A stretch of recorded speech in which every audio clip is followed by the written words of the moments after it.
work out. Hey, chill. We got over 1,000 pounds of concrete and rock to finish this plumb job. Our first plumb job, bub. We're gonna fill this with new gravel, get it completely flat and ready for new concrete.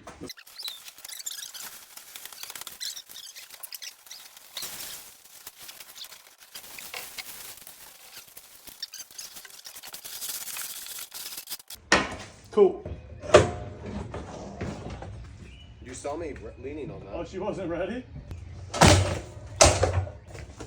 Figure it out. We're gonna fill in our soon-to-be bathroom with concrete. The only thing is we don't have any water. So we're using the creek right there. This is Mother Nature's natural water cycle. The water floods into our basement, so the sump pump pumps it to the creek. So we have a pump plugged in with the extension cord to pump it back into our buckets.